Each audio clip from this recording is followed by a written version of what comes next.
Dans les gouvernants secrets 2, nous avons vu comment une espèce extraterrestre inamicale, c'est le moins qu'on puisse dire, exerce un contrôle sur nous, les humains. Il y a aussi un autre problème. Nous avons conscience que au moins 2 espèces extraterrestres sont en conflit sur notre monde. Alors, nous ne savons pas trop sur quel pied danser. Nous allons en savoir un peu plus. Et à travers nos enquêtes, nous finirons par comprendre quelle attitude nous devons adopter.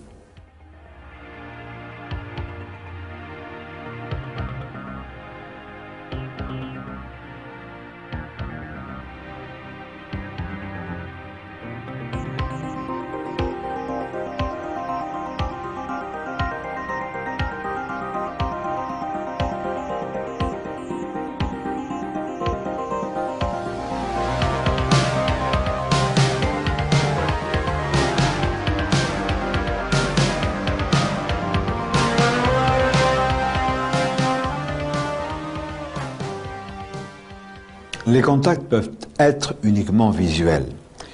Nous allons nous rendre à Genève, ville internationale par excellence, pour y rencontrer mon confrère et ami ufologue Rolf Vollmer, qui lui va nous parler d'un cas très étrange sur lequel il a personnellement enquêté.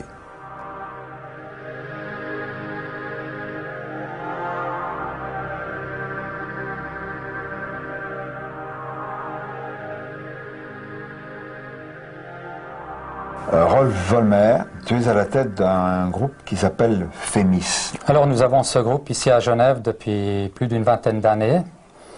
Nous étudions tous les phénomènes mystérieux qui peuvent exister. Nous ne nous cantonnons pas seulement aux ovnis. Tu as fait une observation qu'on peut qualifier d'époustouflante. Ça s'est passé quand? Alors, c'était le 6 septembre 1987. À 10h30 du soir, une femme m'appelle par le téléphone et me dit « Écoutez monsieur, j'ai vu une chose extraordinaire, vous n'allez pas me croire. J'ai vu un être humain qui volait en dessus de ma maison. » Je dis « Bien, d'accord madame, je reste toujours prudent étant donné que nous sommes des scientifiques et que nous ne plongeons pas avec grand enthousiasme dans une affaire avant de bien étudier le cas. » Alors je pose quelques questions à cette femme et elle m'explique qu'elle a vu une sorte de triangle qui passait dans le ciel, une ombre. Puis, au bout de quelques minutes, une ombre qui passe beaucoup plus bas, en dessus de la terrasse où elle mangeait au sommet d'un immeuble. Elle lève les yeux pour voir quelle était cette ombre qui attirait sa vue. Elle voit en face, en dessus du toit de l'immeuble, quelque chose qui tourne et qui s'arrête à une petite distance en dessus du toit. C'était curieux, elle regarde, elle se dit, mais une chauve-souris, mais c'était énorme. Et ça s'est vraiment arrêté.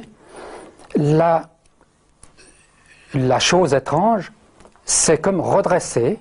Donc, au lieu d'être horizontal, le corps s'est mis debout. Elle avait une forme de tête, des ailes avec comme des coudes relevés. Ça redescendait. Et à-dessous, il y avait un corps. La chose a battu 3 fois des ailes. Elle a eu une telle peur qu'elle a filé dans son appartement et a tout fermé. Puis, elle a essayé de regarder encore une fois et la chose n'était plus là. J'ai téléphoné à un ami pour qu'il vienne faire avec moi une observation. Et nous sommes allés 2 jours après chez cette dame sur le toit de son immeuble. Arrive 11h moins le quart. Soudain, la femme qui était assise sur le gravier de l'immeuble en face de nous a pris ses bras comme ça, s'est recroquevillée et dans un espèce de sentiment de terreur a dit « ça y est, je le sens, il est là ». Bien nous, avec notre mentalité scientifique, on observe sans aucun préjugé. On lève les yeux, on cherche, et elle aussi cherche dans le ciel, et hop, elle nous dit, il est là. Et on voit effectivement une forme triangulaire, avec les pointes arrondies. Cette chose se tenait à une certaine distance de nous, on pourrait dire 300-400 mètres. Elle a passé pendant 4 secondes environ, a été visible. 1 heure après, tout d'un coup, elle se remet comme ça, elle dit « ça y est, je le sens, il est de nouveau là ». Alors, on regarde le ciel, elle regarde le ciel, mais elle regarde dans l'autre sens. À ce moment, je vois, et mon collègue aussi, une sorte de triangle noir qui volait dans le sens contraire. Mais c'était un triangle en forme de V. Sur ce V, il y avait 7 taches blanches qui avaient l'air d'être des hublots. Nous avons commencé à faire une étude. Pour quelle raison cette chose était visible qu'à cet endroit du ciel et pas là derrière ou ailleurs? Alors on s'est rendu compte que depuis la cathédrale Saint-Pierre de Genève, il y a des immenses projecteurs qui éclairent le ciel dans différentes directions pour éclairer la cathédrale. On a pris tout un matériel, malheureusement, comme cette chose se voit pendant un très court instant, il n'est pas possible de le voir et puis encore de faire une photo, parce que c'est trop tard, 3-4 secondes. Nous venons de le voir avec cette enquête de Rolf Vollmer, cette dame qui a éprouvé une inquiétude et des frissons.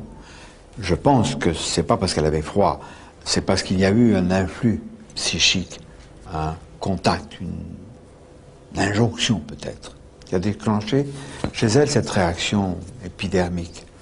Simple contact visuel aussi, bon, on dit c'est dépassé, non, il vaut mieux. Il faut savoir aussi que si les extraterrestres se montrent, c'est qu'ils le veulent bien, c'est pas dû au hasard. Il faut une mention spéciale pour un ouvrage tout à fait remarquable, celui de Jean-Gabriel Grelet, du commandant Jean-Gabriel Grelet, ayant pour titre « Objet volant non identifié, un pilote de ligne parle » chez Guy Trédaniel. Vous ne serez pas déçus. Nous allons nous rendre au Nouveau-Mexique pour y rencontrer des personnes comme vous et moi, qui, elles, à l'évidence, ont été choisies et n'ont pas été contactées au hasard. Je me suis réveillé.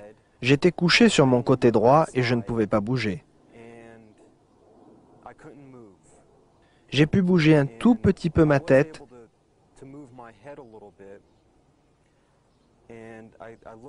et j'ai pu voir au-dessus de mon épaule droite ces 3 silhouettes blanches.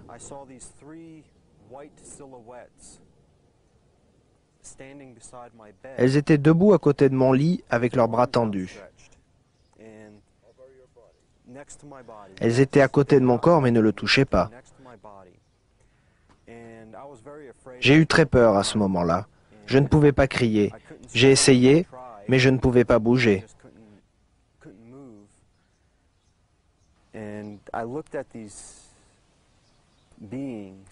J'ai regardé ces êtres quelques secondes, mais je n'ai pas pu les voir clairement car je n'avais pas mes lunettes sur moi.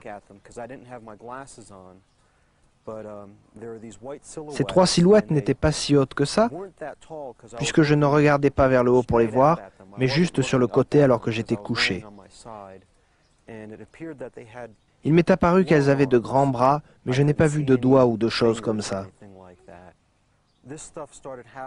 Ça m'est arrivé entre le printemps et l'été de 1987. Au même moment, mes points d'intérêt ont commencé à changer.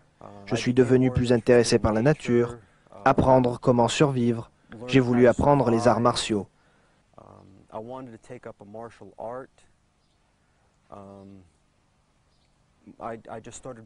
Et j'ai commencé à lire tout, absolument tout ce que je pouvais. Cela m'a permis de me pencher sur les ovnis plus sérieusement. Nous venons de voir ces contacts peuvent changer la vie de ceux qui en ont bénéficié.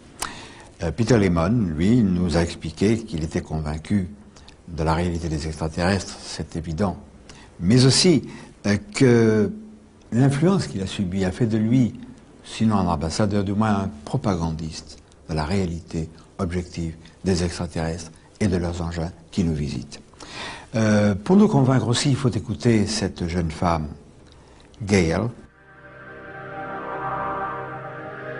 Dans cette ville de Albuquerque, Gail reçut plusieurs fois la visite nocturne d'extraterrestres. Mais ces visites intempestives lui faisait craindre de perdre l'esprit.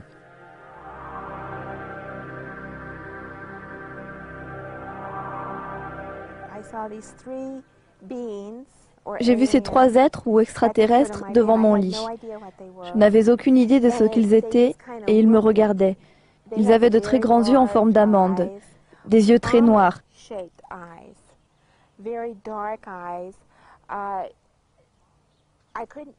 Je ne pourrais pas dire s'ils avaient un uniforme ou si c'était leur peau.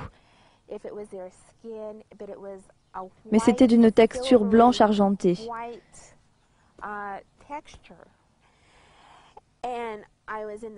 Cette fois-ci, j'étais à nouveau dans mon salon. J'ai dit OK. Je ne vais même pas leur laisser une chance de communiquer avec moi. Je leur ai dit, vous êtes en train de me rendre folle. Vous m'avez envoyé chez un psychologue. Je ne peux plus dormir et je ne veux pas de vous ici. Je suis en train de devenir folle. Alors vous n'avez qu'à me donner une preuve que vous êtes vraiment ici.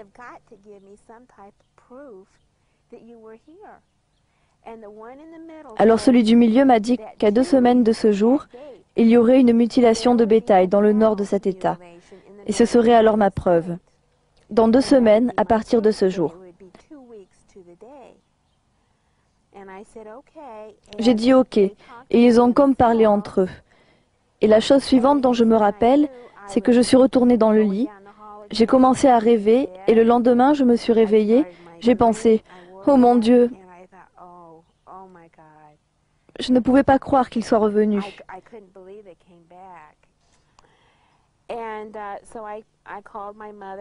Donc j'ai appelé ma mère, j'ai appelé le psychologue, j'ai aussi appelé mes bons amis. Je ne crois pas qu'ils aient vraiment cru que quelque chose allait arriver dans 2 semaines.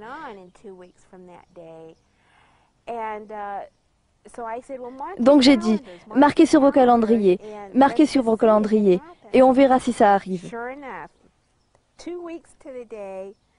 2 semaines, jour pour jour, première page d'un journal. Vache mutilée à Dulce, au Nouveau-Mexique. C'est dans la partie nord de l'État. Je n'arrivais pas à y croire. J'ai pensé, oh mon Dieu. Ma mère m'a appelée et m'a dit, Gail, tu as vu le journal? Et j'ai répondu, oui. Je suis descendue et je l'ai acheté. Elle m'a alors dit, et moi qui pensais que tu étais folle, alors ils sont vraiment venus te voir? C'était la preuve qu'ils étaient vraiment là et que je ne perdais pas l'esprit. J'ai appelé une bonne amie, employée de banque, qui s'appelait Diane, et lui ai demandé si elle avait vu le journal aujourd'hui. Elle m'a répondu, « Ah non, qu'est-ce qu'il y a dans le journal ?» Elle avait complètement oublié. Je lui ai dit, « Regarde ton calendrier. » Elle a regardé. « Oh, c'est aujourd'hui !» J'ai dit oui. « Va acheter le journal et rappelle-moi. » Il n'y a pas eu 5 minutes avant qu'elle me rappelle et qu'elle me dise, « Gail, nous ne sommes plus amis. Je ne veux plus rien avoir à faire avec toi. » La réaction de cette jeune femme est quand même aberrante. Elle refuse de voir désormais son amie qui, elle, témoigne de ce qu'elle a vu. De tels revirements, de telles situations confuses expliquent pourquoi les extraterrestres ont besoin de se montrer, de parader un peu, d'insister pour multiplier les témoignages et multiplier la répartition de ces témoignages dans les diverses couches de la population. Aux États-Unis, à Richmond, en Virginie, nous nous sommes rendus au congrès du MUFON. Le MUFON, ça veut dire Mutual UFO Network. C'est-à-dire, on peut traduire ça par réseau mutuel concernant les ovnis. Dans le cadre de ces rencontres du MUFON, nous avons eu un contact avec Giles Hamilton, qui a publié un ouvrage. Il souligne, et il a raison, que les contacts ne se font pas nécessairement toujours entre des extraterrestres et des gens de tous les jours.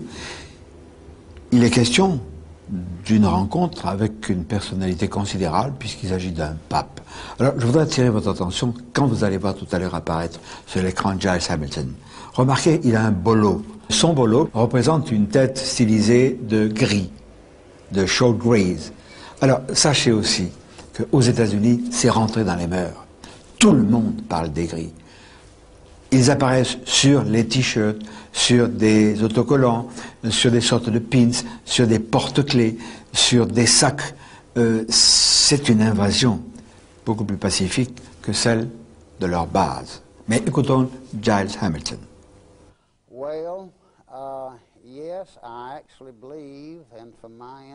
Je crois, d'après les informations que j'ai, qu'ils viennent pour nous aider et nous sauver. Et le pape Jean XXIII, c'est supposé être dans son journal, aurait prédit qu'ils atterriraient. J'ai oublié la date exacte. En 1995, ce qui n'est pas si éloigné. Je crois que c'est en juin, on peut me corriger si je me trompe, mais je pense que c'est le 6 juin 1995. Ils commenceront à atterrir et à nous aider. Ils arrêteront tout ce qu'il y a de mauvais ici sur notre planète Terre. Les extraterrestres ne se contentent pas de parader, de nous montrer leur présence. Ils nous délivrent aussi des messages. La plupart, il faut le dire, des messages inquiétants sur l'avenir de notre monde, on le sait. Des messages relatant des images de destruction, mais aussi de renouveau. Il y a quand même une notion d'espoir. Et Peter et Gail, eux aussi, n'ont pas échappé à cette expérience de messages venus d'ailleurs. J'ai commencé à avoir le sentiment que quelque chose allait arriver. Quelque chose de mauvais allait arriver, mais ce qui en ressortirait serait quelque chose de vraiment très beau. Je ne suis pas très sûr de ce que leur plan est. J'aimerais le savoir.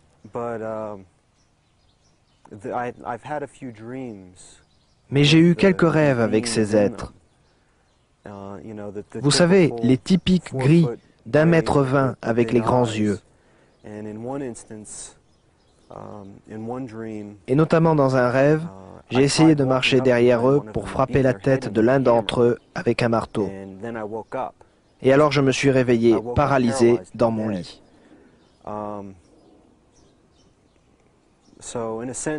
Donc, dans un certain sens, je suis hostile envers eux. Et je ne suis pas vraiment sûr de leurs intentions nous concernant. Et quand ils vous parlent, c'est comme si c'était programmé. Mais leurs lèvres ne bougeaient pas. Avec eux, c'était uniquement de la communication télépathique. Il y en avait 3. Et j'ai senti que c'était celui du milieu qui faisait toute la communication. Les 2 autres, je ne savais pas ce qu'ils faisaient, à part peut-être protéger celui du milieu.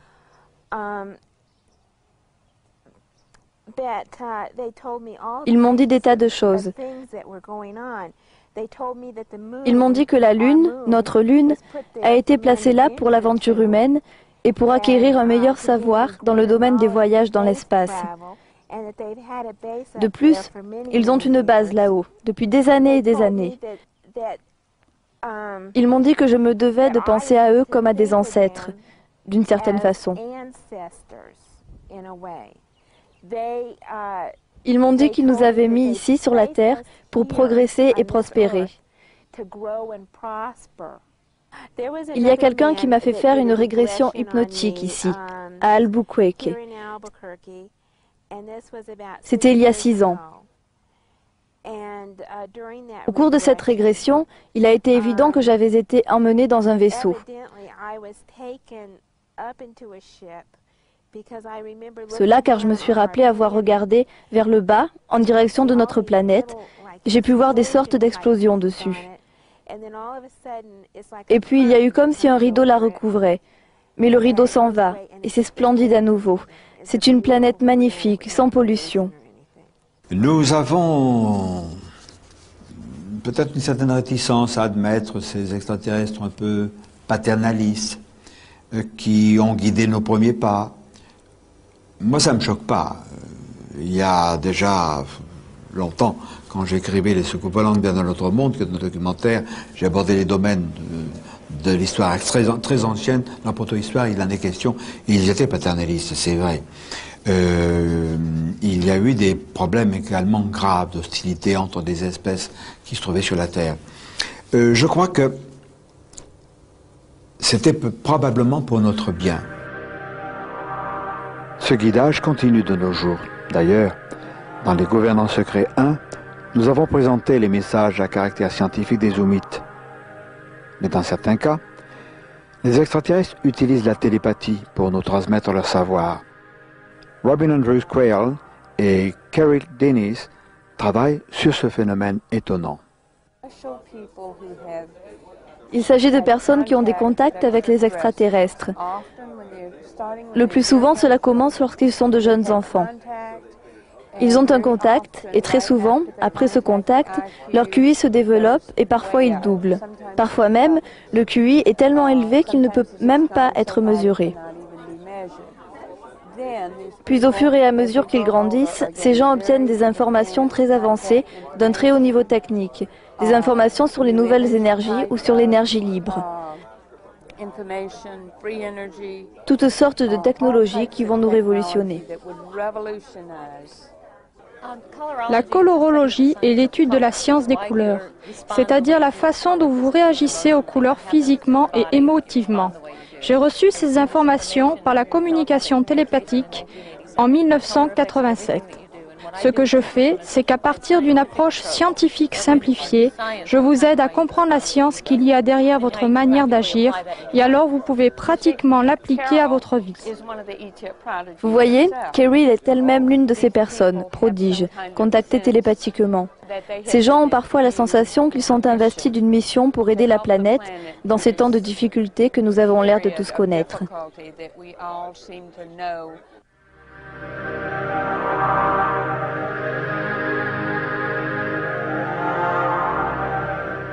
À Genève, nous avons rencontré Rauni Lina Luukkanen-Kilde, qui fut ministre de la Santé en Laponie.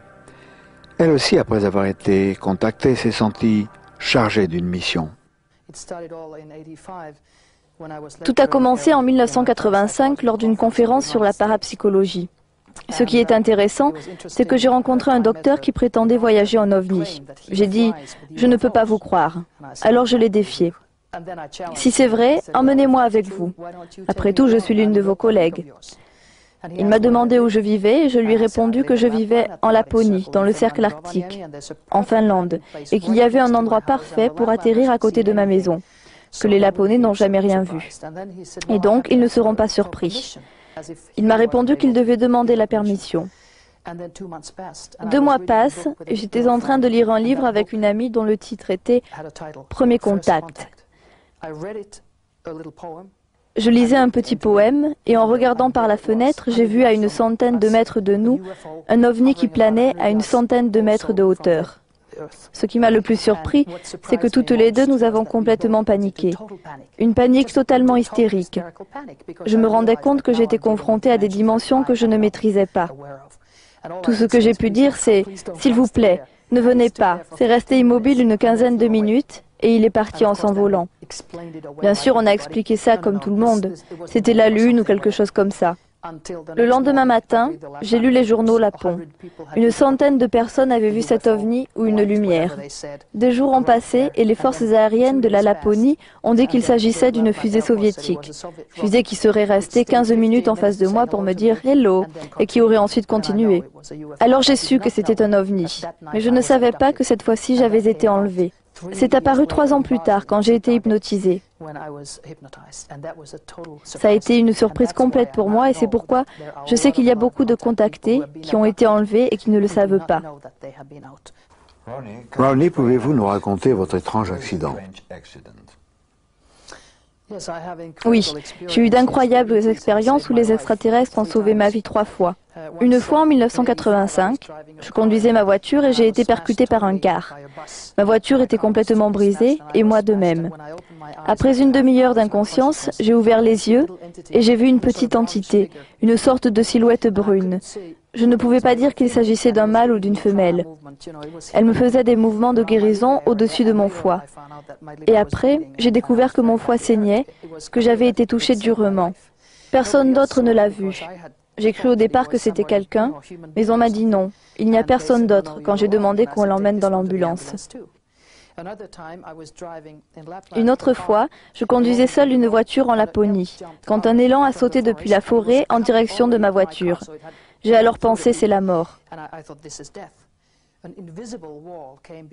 Un mur invisible est venu entre l'élan et moi et a rejeté avec force l'élan en arrière dans les airs de 4 ou 5 mètres, ce qui est à nouveau impossible d'après les lois physiques. La troisième fois, je n'avais pas l'habitude de conduire une moto. Alors j'ai poussé les gaz à fond et je suis parti dans les airs. J'ai commencé à tomber sur l'asphalte et bien entendu, la moto redescendait droit sur mon thorax et j'ai pensé, ça y est.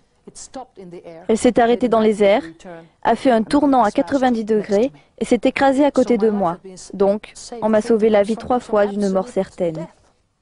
Raunilu Cannon, de par ses expériences vécues, tout à fait étonnantes, reconnaissons-le, est devenue l'ambassadrice, ou une ambassadrice de ces extraterrestres.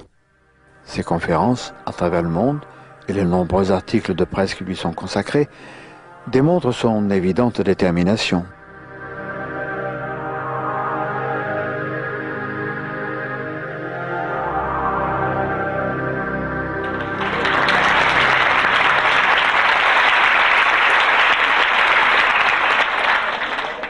Nous l'avons vu œuvrer, nous l'avons vu parler avec beaucoup de conviction, de facilité, d'éloquence et de sérieux dans cette immense salle à Genève où elle avait été invitée par Renata Berner, qui est la cheville ouvrière d'une association œuvrant dans le domaine philosophique spiritualiste. Et elle nous a délivré également le message de ces êtres avec lesquels elle a été souvent en contact. Messager des étoiles m'a été dicté par un groupe d'extraterrestres et je l'ai écrit en 37 heures. Et cela explique nos relations depuis cette planète, avec les autres galaxies, pourquoi ils font des manipulations génétiques, qu'est-ce que c'est qu'un être humain. Cela explique aussi le fait que nous soyons des personnalités multidimensionnelles. Nous vivons simultanément dans différentes dimensions. Bien sûr, cela va au-delà de la compréhension d'une personne normale. Les gens ne savent pas qu'on n'utilise que 10% des capacités de notre cerveau. Et on ne sait pas non plus que plus de 80% de notre cerveau est fait d'eau. Et les gens ne savent pas non plus qu'on ne connaît que 1% de l'univers. Et avec ces toutes petites capacités, on essaie de comprendre l'univers tout entier. Mais on le comprend un petit peu et on s'ouvre à d'autres réalités et c'est le bon moment. Je suppose que vous avez une mission. Je pense que tout individu sur cette planète a une mission. Mais ma mission est de dire que nous ne sommes pas seuls dans l'univers et que la mort n'existe pas. En ce qui concerne les manipulations génétiques, est-ce qu'elles sont accomplies avec la permission des êtres humains? Absolument. Je suis un docteur en médecine et j'ai été le sujet de ces manipulations génétiques comme toute autre personne qui a été enlevée. C'est pour notre bien. C'est comme amener un enfant chez le docteur. L'enfant ne sait pas qu'il est malade, mais les parents savent qu'il doit être opéré pour l'aider. Si vous ne vous concentrez que sur les examens médicaux, alors vous vous concentrez sur quelque chose qui n'est que de la peur et du négatif. Vous devez aussi vous rappeler tout ce qui se passe dans un scénario d'enlèvement. Vous avez toujours donné votre permission, mais vous l'avez donnée soit dans un rêve, soit dans une sortie de votre corps, soit même avant votre naissance. Vous vous rendez compte que l'on fait partie d'un plan gigantesque pour faire évoluer la race humaine. En ce moment, ils sont en train de changer notre chaîne ADN, tout comme ils l'ont fait pour l'homme de Néandertal et l'homme de Cro-Magnon. Vous savez, ceux-ci ont tout simplement disparu. Ça a été une étape décisive. Et ils ont disparu en tant que race, et notre race est arrivée. Nous faisons la même chose. Nous sommes en train de disparaître car nous sommes assez agressifs pour tuer notre propre race. Donc, ils veulent une espèce qui serait moins agressive, qui pourrait, je dirais, exprimer plus d'amour. Et je pense que c'est une très bonne chose. J'ai entendu parler de toutes ces histoires concernant les bases souterraines américaines.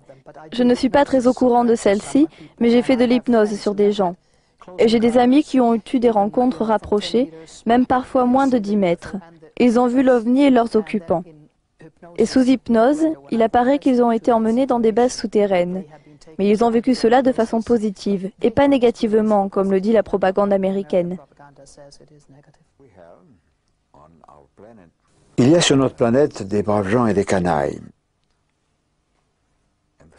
Dans l'espace, il y a aussi des êtres bons et des êtres moins bons.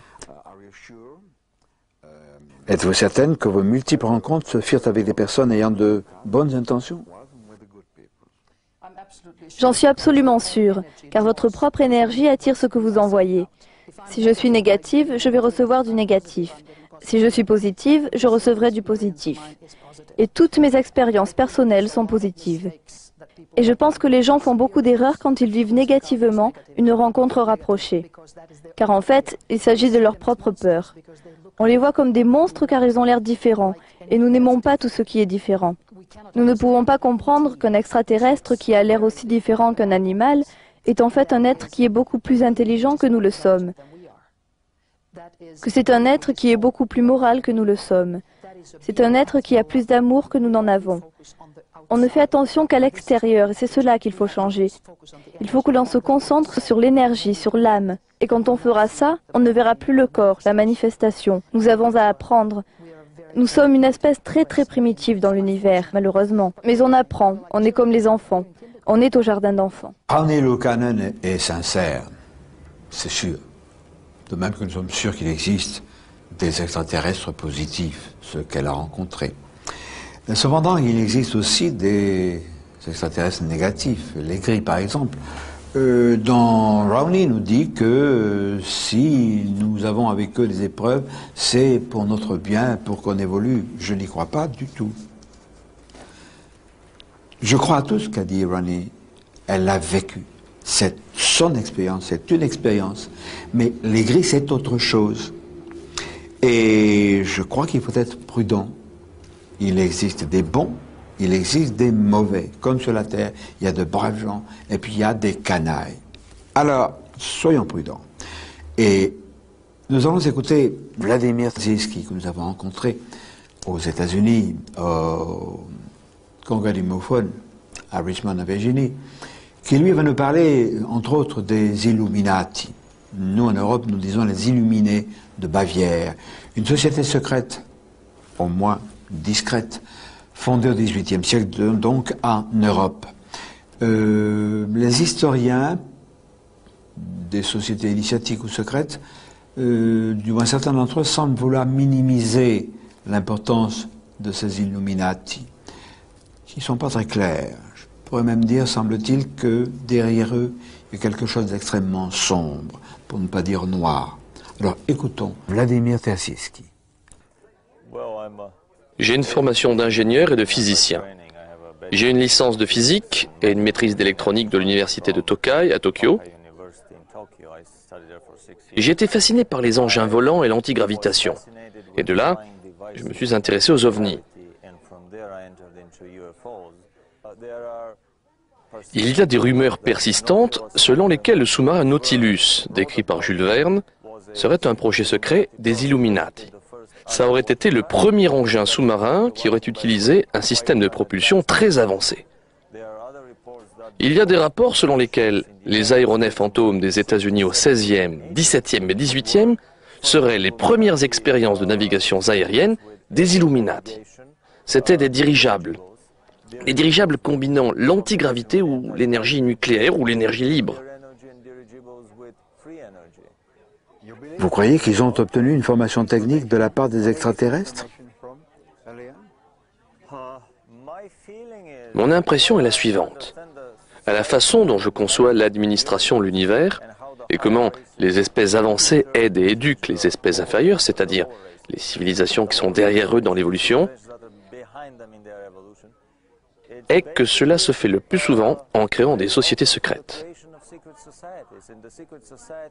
Les sociétés secrètes sont créées pour cela, pour être une interface entre notre civilisation terrestre et d'autres races extraterrestres.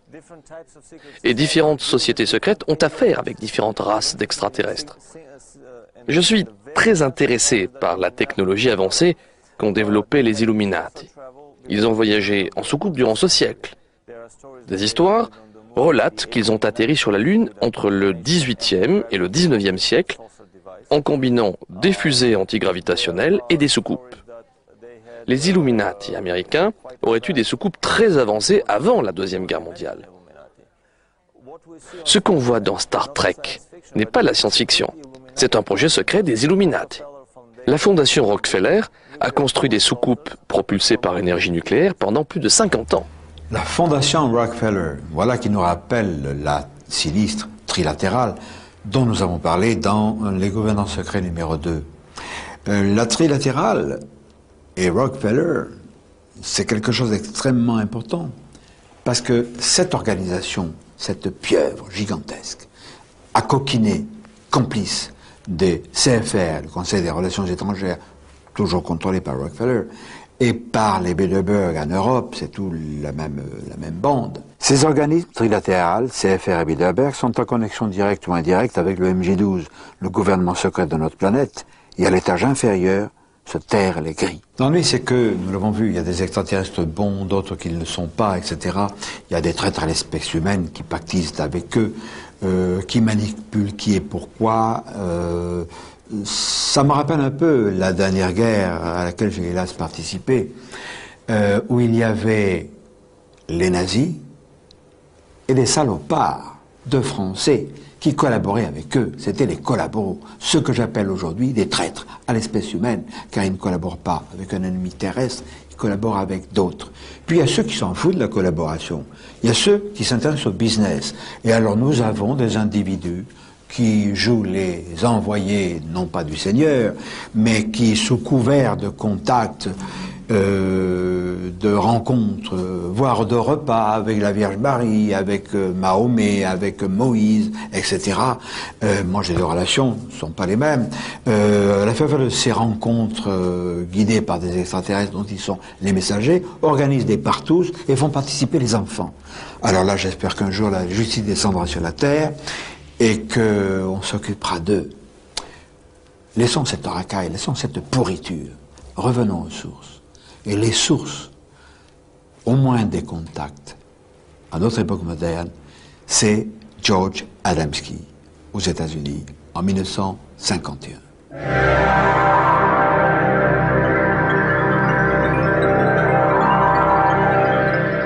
En 1953, je travaillais à Radio Monte-Carlo et je reçois un jour la visite de Desmond Leslie, qui était un ufologue anglais, un homme charmant, qui venait de publier avec George Adamski « Les soucoupes volantes ont atterri ». Ça, c'est une réédition chez J'ai lu. Alors, j'ai donc appris qui était Adamski. On l'appelait plaisamment le professeur, mais on ne savait pas qu'il n'était pas professeur. Et au départ, on s'imaginait, puisqu'il habitait au Mont Palomar, en Californie, qu'il appartenait à l'équipe des astronomes du Mont Palomar. J'ai voulu me renseigner. Et c'est ainsi que j'ai été surpris d'apprendre que les astronomes, celui qui m'a répondu, j'ai interrogé, m'a dit « Mais non, nous ne connaissons pas d'astronome du nom de Adamski ». Alors je lui ai dit « Écoutez, il y a ou il n'y a pas un Adamski ?» Il me dit « Oui, oui, il y en a un, mais il n'est pas au Mont Palomar, il est au pied du Mont Palomar et il vend des hot dogs, des saucisses chaudes. » Alors évidemment, léger embarras de ma part, je me renseigne davantage, j'apprends que c'est vrai, mais que passionné de spiritualité, de philosophie et d'amour cosmique, entre guillemets, dès l'instant où, en 1947, le mot soucoupe volante est arrivé, il a prêté une oreille attentive et il a eu raison. Nous sommes plusieurs à avoir fait ça. Et il est devenu, peut-être pas ufologue, mais un contacté.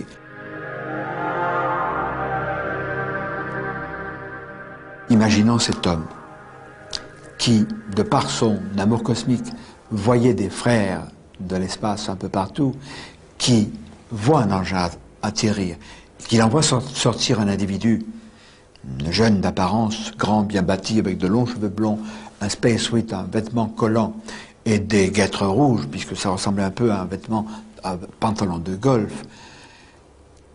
Il est bouleversé. Cet être lui dit, par télépathie, nous sommes vénusiens. Pourquoi voulez-vous qu'il ait pu en douter? Et c'est là que le mensonge commence. Non pas de la part d'Adamski, mais de la part de ses visiteurs qui l'ont trompé. Nous savons bien qu'il n'y a pas d'être pensant sur Vénus, surtout à notre image. 450 degrés à l'ombre, on pourrait faire cuire plus que des pâtes, voyez-vous. Donc, éliminons cette notion de vénusien. Ces êtres de bonne constitution pacifiques à l'évidence, ont trompé Adamski. Peut-être que c'était...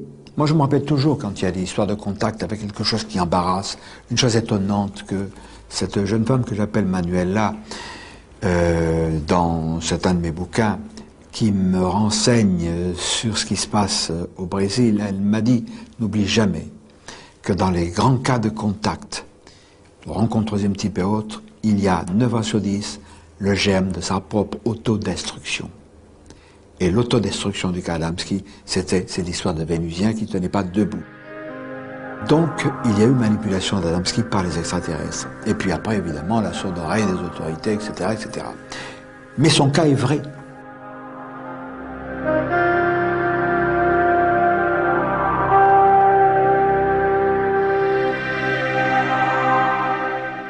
Nous sommes à Washington, la capitale fédérale des États-Unis, au cimetière de Arlington. Ce cimetière est réservé aux vétérans, aux héros des 2 dernières guerres. Il y a même un mémorial au nom des astronautes qui ont péri dans la catastrophe de la navette Challenger. C'est donc des personnalités qui ont été honorées pour service rendu en quelque sorte à la patrie. Il est vrai que George Adamski, ce modeste petit commerçant du pied du mont Palomar, après son contact, a été reçu par des têtes couronnées en Europe. La reine des Pays-Bas l'a reçu. Il n'a pas été reçu par le pape, mais disons dans l'antichambre, par une porte dérobée. Et quand il est revenu, il avait un paquet sous le bras, ça a intrigué les personnes qui l'ont vu. Il a eu une existence tout à fait particulière. Est-ce suffisant pour être enterré à Arlington parce qu'il a fait la Première Guerre mondiale? La plupart des ufologues ont été surpris qu'il soit enterré comme un héros militaire. La tombe d'Adamski, bien modeste, comme toutes les autres d'ailleurs, la plupart, est dans l'alignement nord de la tombe de John Fitzgerald Kennedy. Kennedy, dont on sait bien qu'il a été assassiné, c'est évident, mais très probablement aussi pour une raison, une connexion avec les extraterrestres. On pense qu'il a été assassiné, Kennedy, parce qu'il en savait trop et qu'il voulait s'adresser au Congrès et révéler la présence des gris sous nos pieds. Il n'a pas pu le faire. George Adamski lui a tenté de briser le mur du silence. Il est parvenu d'ailleurs, et c'est pour ça que nous lui sommes redevables de beaucoup de reconnaissance. Rani Lukanen Kilde, elle aussi, nous parle de ce complot, de cette conspiration du silence qui continue aujourd'hui. Pour moi, il est presque criminel de n'avoir pas dit aux gens ce qui s'était passé lorsque les premiers astronautes sont allés sur la Lune. Ils ont été suivis par des ovnis et des humanoïdes. Et on sait qu'il y a des photographies qui montrent de la vie même dans notre système solaire. C'est une question tellement importante, c'est une question militaire, c'est une question économique, une question psychologique. Imaginez ce que disaient les rapports top secrets de l'OTAN en 1964. C'était tellement top secret qu'uniquement ceux qui avaient l'autorisation top secret cosmique pouvaient les lire à l'époque. Ils n'en ont fait que 50 copies, et maintenant ils sont accessibles. La principale raison justifiant le secret et le silence gouvernemental est la question théologique. Cela concerne la religion, car celle-ci s'effondrerait. Par peur d'une panique théologique, religieuse et autres, les autorités paternalistes nous cachent la vérité. Elles nous le cachent, même depuis plus de 2000 ans. Dans Les secours volants viennent de l'autre monde, j'ai étudié les textes sacrés, proto-historiques. Mon confrère et ami Richard Nolan, toujours chez Vaugirard, vient de publier cette étude, où il me rejoint parfaitement. C'est depuis très longtemps qu'ils sont chez nous, qu'ils s'occupent de nous. J'ai dénoncé le blackout sur les secours volantes. J'ai récidivé en 1980, en avril, en publiant Contact ovni Cergy-Pontoise. Ce contact avec des jeunes gens, etc. Tout le monde sait ça, qui a été vilipendé, que des canailles de la science ont traîné dans la boue, qu'un certain individu, à la solde du GEPAN, et aujourd'hui du CEPRA, a lui aussi traîné dans la boue en disant canular, etc., annonçant des inculpations imminentes en 1980. Nous sommes en 93-94. Et aujourd'hui, Jean-Claude Bourré, que je dénonçais, car c'est lui que je dénonçais, nous fait un cadeau fabuleux. Merci Bourré. Voilà son cadeau. OVNI, la science avance. Paru chez Lafon. Alors vous voyez son nom en grand, et au-dessous, petit, discret, effacé, Jean-Jacques Velasco, le patron du CEPRA. J'avais dit que Bourré était l'homme lige, était le fer de lance du GEPAN. Il est celui du CEPRA. Il l'avait tourné tout ça en dérision, disant que le complot n'existait pas, etc. La preuve que le complot existe, le voilà. Alors pour Velasco, eh bien, ces engins énormes qui ont survolé l'Europe le 5 novembre 1990, c'était des bouts de la fusée soviétique Proton qui retombaient sur la figure des terriens. Mais il se fout de nous, Velasco. Voilà un ouvrage, un gros bouquin, OVNI Contact. Franck Marie a fait un énorme travail. Il a analysé 400 cas, 400 témoignages précieux, rigoureux, qui lui ont été transmis par diverses personnes, évidemment, et il prouve à l'évidence que non seulement c'est pas la fusée Proton de Velasco, mais il y a eu 2 survols de la France aux environs de 19h à 2 positions différentes par une série de vaisseaux, dont un géant. Alors pour nous convaincre, si besoin était, que des manipulations négatives, des complots, des tractations dégoûtantes existent pour nous endormir, écoutons encore Vladimir Terziski. Il va nous éclairer. Encore plus intéressantes que les soucoupes sont les expériences génétiques pratiquées par les Illuminati. Il y a 50 ans, dans leur camp de concentration, les Allemands ont conçu et élevé des hybrides entre l'homme et l'animal. Ils étaient avancés à ce point-là dans leur génie génétique. D'après moi, ce ne sont pas les extraterrestres petits gris qui nous enlèvent. Ce n'est même pas le gouvernement qui fait du clonage. Je veux dire par là que le gouvernement américain a des techniques de clonage qui pourraient cloner vous ou moi à partir d'une simple cellule venue du bout de nos doigts. Nous pouvons même être morts, nous n'avons pas besoin d'être en vie pour qu'ils puissent le faire. Je pense même que le film de Steven Spielberg, Jurassic Park, est une véritable histoire cachée et qu'on a déjà été capable de cloner génétiquement des dinosaures à partir des éléments trouvés dans leurs œufs. Pour revenir aux enlèvements par les petits gris, j'ai le sentiment qu'il s'agit là d'un vaste programme de recherche génétique des Illuminati. Et les petits gris sont des robots biologiques que le gouvernement utilise. Toutes les superpuissances sont impliquées. Beaucoup d'extraterrestres sont également impliqués dans ce projet. Et même des niveaux plus élevés dans la hiérarchie céleste, qui sont en fait les cerveaux et les coordinateurs. Ne nous leurrons pas, les complots existent vraiment avec les extraterrestres. Il y a aussi une connotation avec le nazisme. Ça n'est pas exclu du tout. Je voudrais vous parler très sommairement d'un remarquable ouvrage de Jean Robin, Hitler est l'élu du dragon, l'élu entre guillemets, évidemment, c'était pas un saint, loin s'en faut, paru chez Guy Trédaniel, un bouquin qu'il faut lire pour comprendre les racines occultes du nazisme, les racines occultes des forces noires qui continuent de corrompre le monde. Alors, ça c'est très important. J'attire votre attention aussi sur le fait que les bons extraterrestres, ou du moins l'une des espèces extraterrestres qualifiées de bonnes, sont associés à des grands blonds. Alors là, évidemment, on entend tout de suite des gens, les grands blonds, mais les nazis, etc., les yeux bleus, mais non. Non. Rien à voir avec les nazis, rien à voir avec Hitler, il n'était pas né.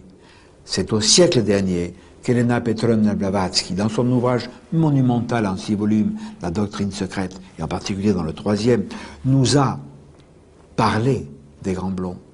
Qui étaient-ils? C'étaient des polariens, des extraterrestres, venus non pas de l'étoile polaire, mais du système solaire de l'étoile polaire, et qui ont enseigné nos très très très lointains ancêtres, tout en combattant les seigneurs à la face sombre. Mais revenons à aujourd'hui, et écoutons Madame T. Madame T, ce qu'elle va me dire est tellement important que je ne vous dirai même pas dans quel pays. Nous avons enregistré son témoignage à visage caché et à voix distordue de façon électronique. Vos recherches personnelles vous ont amené à aborder certains domaines en matière de physique nucléaire et particulièrement l'étude sous un aspect nouveau des explosions souterraines. J'ai été amené par mon travail à me poser la question suivante. Est-ce que les explosions nucléaires sont vraiment nécessaires? Alors, je me suis posé cette question pendant longtemps et j'ai compris que quelque chose ne jouait pas. Il faut bien rappeler qu'il y a environ 80 à 90 explosions nucléaires souterraines par année dans le monde. Dans un site expérimental d'explosion souterraine se crée autour du site de l'explosion une circulation de particules électromagnétiques, ces boules électromagnétiques ainsi entretenues dévient le géomagnétisme naturel de surface de la Terre qui lui génère les ondes de haute et basse pression. Ainsi, dévier ces fluides déplace les ondes de haute pression en faisant des catastrophes ou des perturbations dans d'autres pays que ceux où ça se passe généralement. C'est presque une arme à l'échelle planétaire, mais que l'on peut guider, que l'on peut diriger vers telle ou telle région. C'est absolument exact. Qui est derrière tout ça? Nous avons longtemps cherché qui pourrait éventuellement être assez puissant pour influencer un lobby nucléaire aussi important et puissant. Nous avons découvert, c'est une chose très délicate à révéler, il doit y avoir au sommet de la pyramide une société secrète qui existe depuis la nuit des temps et qui est le grand ordre mystique du Nord. Cet ordre mystique semble être en contact avec des entités supérieures, des sortes de puissances invisibles, éventuellement relayées par des extraterrestres. Cet ordre mystique du Nord va mettre en place sur la planète Terre un gouvernement qui s'appellera Nouvel Ordre Mondial. Ce Nouvel Ordre Mondial va, petit à petit, prendre la place de l'Organisation des Nations Unies actuelle. De telles révélations bousculent un peu les idéaux démocratiques. Est-ce que nous devons nous considérer comme les jouets de cette manipulation? Est-ce qu'il n'y a rien à faire? Est-ce que nous devons tout accepter? Je crois que non. Je crois qu'il faut être vigilant. Si vous le voulez bien, nous allons retourner à Washington. Nous allons voir ensemble ce mémorial étonnant, le mémorial dédié à Abraham Lincoln, qui fut l'un des très grands présidents des États-Unis d'Amérique, puisque sous son mandat a commencé et fini la guerre de sécession, et c'est à lui que l'on doit d'avoir aboli l'esclavage. Et c'est par un assassinat qu'il perdit la vie, comme un autre président des États-Unis, John Fitzgerald Kennedy. Je rappellerai une phrase très connue de Abraham Lincoln. Le gouvernement du peuple, par le peuple, pour le peuple, ne doit pas périr de la terre. Alors est-ce que c'est, on va dire que je rêve, est-ce que c'est un signe que nous devons entendre comme ayant été jeté sur notre ligne de temps par un illustre personnage qui n'était pas lui-même au courant de toutes ces choses mystérieuses, de ces complots, de ces contacts avec des êtres, mais il est bien question d'un gouvernement du peuple, par le peuple, pour le peuple, qui ne doit pas périr. C'est la lutte du pot de terre contre le pot de fer. Mais moi, j'ai une arme. Et nous sommes un certain nombre à avoir une arme redoutable.